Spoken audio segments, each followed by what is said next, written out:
Chegamos com mais um correspondente médico. Lembrando que você pode sempre participar com a gente. Use a hashtag correspondente médico, vai lá no Twitter e eu compartilho aqui a sua pergunta, a sua questão com o doutor Fernando Gomes. Doutor, bem-vindo mais uma vez. Muito obrigado, Elise. Vamos trabalhar? Vamos trabalhar, começando a semana com muitos assuntos aqui.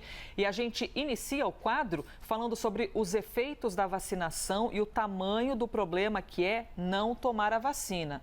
De maneira geral, em todo o planeta, a gente tem podido acompanhar uma queda significativa em casos e mortes. Aqui no Brasil mesmo, a gente passou o fim de semana acompanhando os efeitos, da vacinação e o quanto diminuiu, por exemplo, internação de UTI para as pessoas que já tomaram a vacina. Só que tem um dado bastante preocupante que a gente quer compartilhar com vocês. Nos Estados Unidos, a taxa de hospitalização e morte por Covid vem aumentando mais uma vez. Só que tem um detalhe bem relevante e importante aí. 97% dos pacientes internados com Covid-19 não foram vacinados. E mais de 99% das mortes são também de pessoas que não tomaram a vacina. Essas informações foram divulgadas pelo Centro de Controle e Prevenção de Doenças dos Estados Unidos. Tá aí a informação aparecendo para você na tela. E com esse aumento, pode ser que o uso de máscaras volte a ser obrigatório no país. Doutor Fernando Gomes, temos aqui, escancarado para os nossos olhos a importância da vacinação e o efeito da não vacinação, Porque quase 100% dos casos nos Estados Unidos, então, são de pessoas que não tinham se vacinado. Sim, o que a gente percebe aqui é algo bastante interessante. É uma forma diferente de você mostrar os dados, mas de uma forma muito contundente a gente entende a importância de ser vacinado de uma forma completa. 99,5% das mortes aconteceram em pessoas que não foram vacinadas. 97% das internações de pacientes com diagnóstico de Covid-19, pacientes também não vacinados. Então, isso aqui mostra, quando a gente fala de vacina, essa vacina tem eficácia de 60%, 70%, 90%, que quando a gente olha o número desse jeito aqui, a vacina é algo extremamente importante no combate à pandemia. E o efeito já aparecendo aqui na tela. A gente tem visto isso no Brasil e agora isso escancarado para vocês por meio de dados, de fatos norte-americanos. E de acordo com a agência que compartilhou essa informação aqui, a gente agora está repercutindo no Brasil, veja só, 83% dos novos casos da doença são provocados pela variante Delta.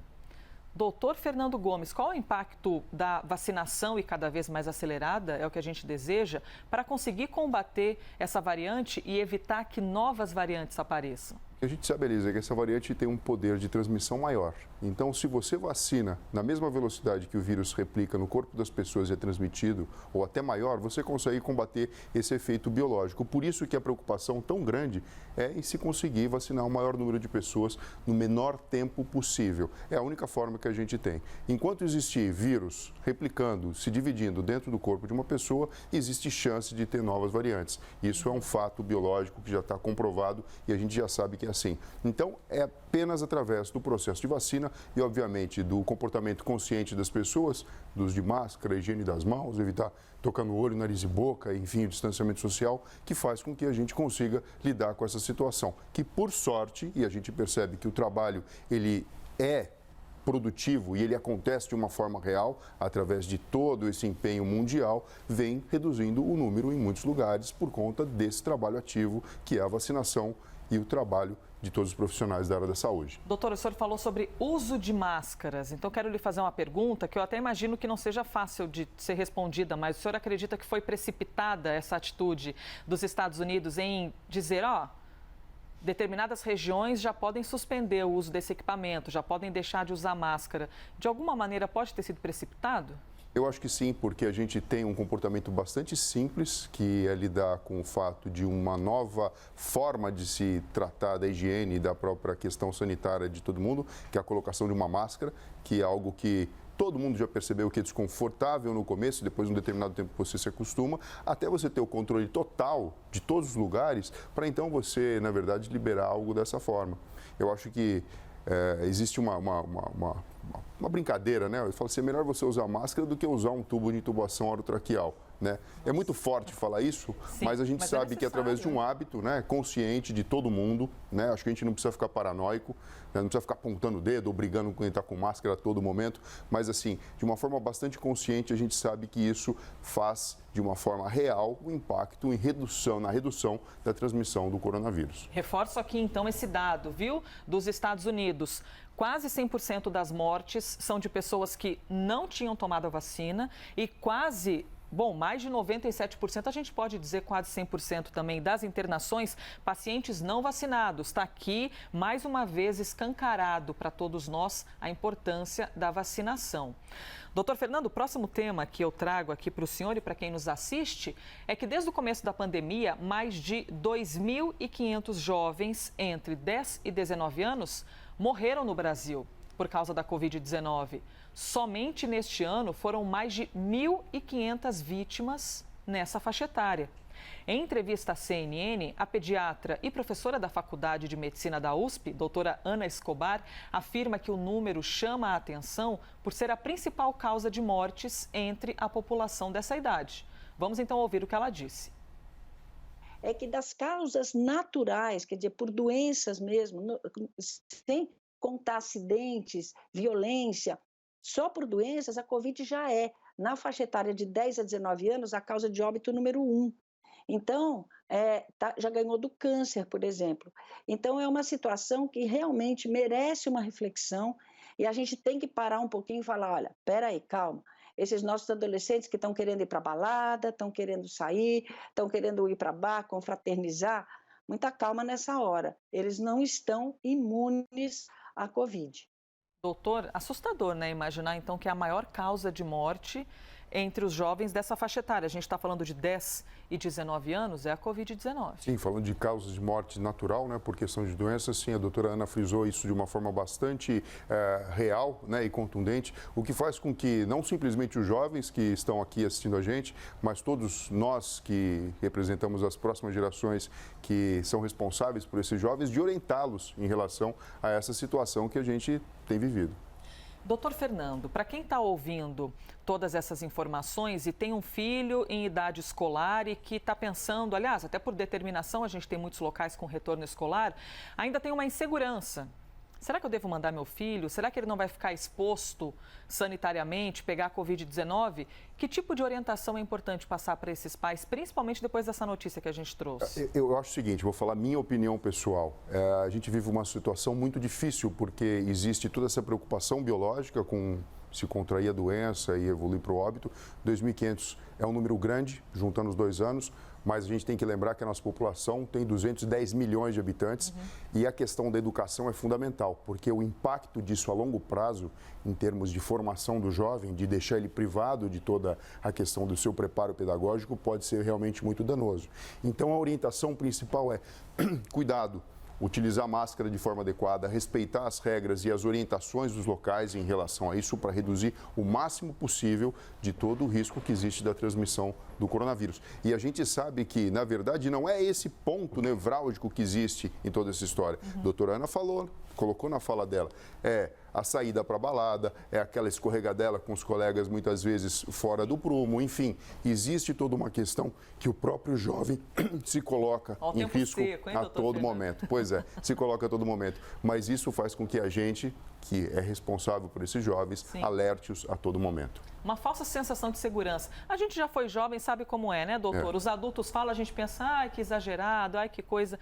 Nesse momento de pandemia não tem jeito, não. E quando a gente fala sobre casos e mortes entre os jovens, isso deixa ainda mais escancarada a necessidade da vacinação e a importância da autorização anteriormente da Anvisa para utilização, por enquanto, apenas da Pfizer, para vacinação nessa faixa etária, né, doutor? Sim, a gente, por exemplo, acabou de observar aqui os dados dos Estados Unidos. Então, a maior parte esmagadora aconteceu de internação e óbito em pessoas que não foram vacinadas. Se a gente tem uma parcela da população que merece uma atenção diferenciada, a gente viu aí, primeira causa de morte natural atualmente, você precisa vacinar esse pessoal, não tem jeito. É o caminho natural do que a gente vai ter que tomar como medida para combater esse problema. Doutor Fernando Gomes, temos várias perguntas chegando aqui pela hashtag correspondente médico. Pergunta que fala de reação após a vacina, gente perguntando sobre uma vacinação específica da Pfizer. A gente vai separar aqui para trazer novamente em breve essas questões, porque temos uma primeira aqui que já foi selecionada para poder aparecer no telão. Erimar Oliveira. Obrigada, viu, Erimar, pela sua participação aqui em nosso quadro. Há 6 meses tive Covid-19, me recuperei bem e estou vacinado. Mas tudo ainda tem o mesmo cheiro, algo meio adocicado. Será que vou ter que conviver com isso para sempre, doutor Fernando? Bom, o Erimar, ele está dentro daquela estatística que acaba pegando aí quase 70% dos casos de pessoas que tiveram coronavírus que tiveram seu sistema olfativo acometido. E com isso, provavelmente ele apresentou uma anosmia, que é a ausência total da sensação de cheiro, ou até alguma distorção pequena disso que se prolongou por um determinado tempo. Muitas pessoas têm uma recuperação mais rápida, outras demoram um pouco mais. Nós não temos ainda observação suficiente para falar se tem pessoas que vão ficar com alteração do olfato para sempre. Fato é que o vírus tem uma predisposição para se encontrar com os neurônios que fazem parte desse sistema na porção superior da cavidade nasal, onde a gente tem uma região chamada lâmina crivosa. E essa ponta de entrada acontece e a gente sabe que se o vírus acomete essa região, a gente tem distorção, então, dessa sensação. Fato é que é importante que ele tenha um estilo de vida saudável, aos poucos vai estimulando o seu próprio olfato e a gente torce pela recuperação dele. Erimar Oliveira, obrigada, viu, pela sua participação. Mande a sua dúvida. Aliás, você pode mandar também em cima desse próximo assunto que eu trago para vocês. Vocês sabiam que existem alimentos que podem ajudar na melhora dos sintomas da asma? Pois é uma matéria que está no nosso site da CNN Brasil. E o que fala essa matéria? Que o consumo de verduras, legumes, frutas frescas, grãos integrais, peixes, azeite de oliva pode ajudar no controle da doença. Já as frituras, os alimentos industrializados, aquilo cheio de açúcar, cheio de sal refinado, tendem a piorar os sintomas.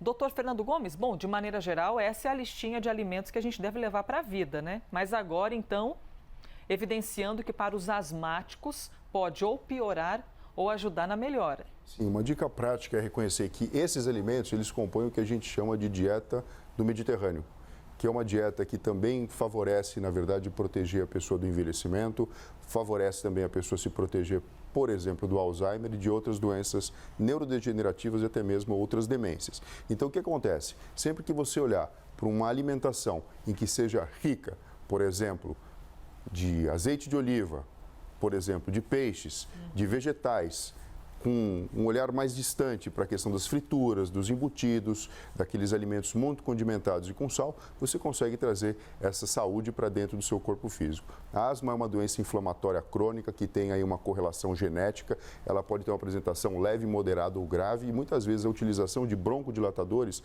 acaba sendo a forma de você tratar esse indivíduo que tem desconforto respiratório e faz com que, na verdade, precise desse tratamento a médio e longo prazo. Você sabe, Elisa, tem muitas pessoas que até apresentavam asma, isso conversando com colegas pneumologistas, e não sabiam que tinham asma. E depois dessa onda toda do Covid, começaram a perceber, na verdade, que tinham sintomas que entravam dentro do diagnóstico. Investigaram e descobriram. Exato, exato. Curioso. A gente tem até um comentário aqui, doutor, na hashtag correspondente médico. O Júnior mandou que os meus amigos com asma nunca conseguiram se curar.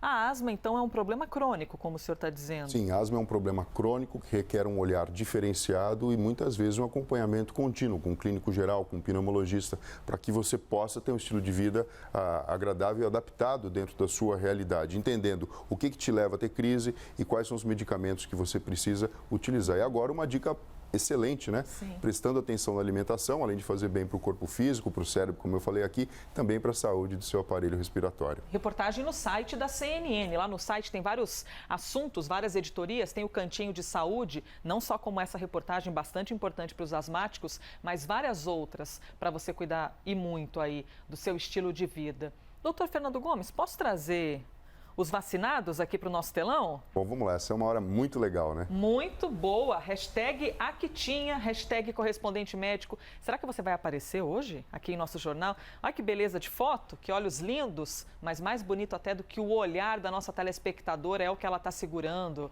ali. Luciana Crepaldi, mostrando que se vacinou, disse, postei a primeira dose e agora finalmente a segunda. Doutor Fernando, depois da aplicação da segunda dose, tem que esperar mais um tempinho, mas já é um motivo de satisfação, É um né? motivo de satisfação. A gente sabe que em algumas semanas, na verdade, é o máximo que a gente já tem de tempo, ou o mínimo de tempo, na verdade, para o sistema imunológico estar aí bem trabalhado e a pessoa está protegida contra o coronavírus. Ó, parabéns, viu? Gostei da foto, realmente olhos muito bonitos aí, Lindo, verdes, combinando aí com o cartãozinho da vacinação. Né? É. E legal os comentários embaixo, as pessoas que a amam, felizes porque ela está conquistando ainda mais saúde. A segunda foto é da Alane Neves. Vejamos aqui, ó lá.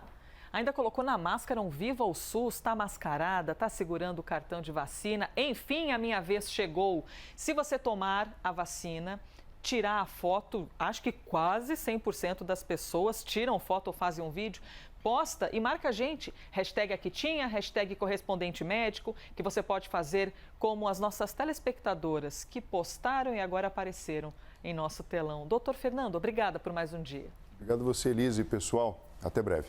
Muita saúde para todos nós, é o que precisamos. Este foi mais um Correspondente Médico.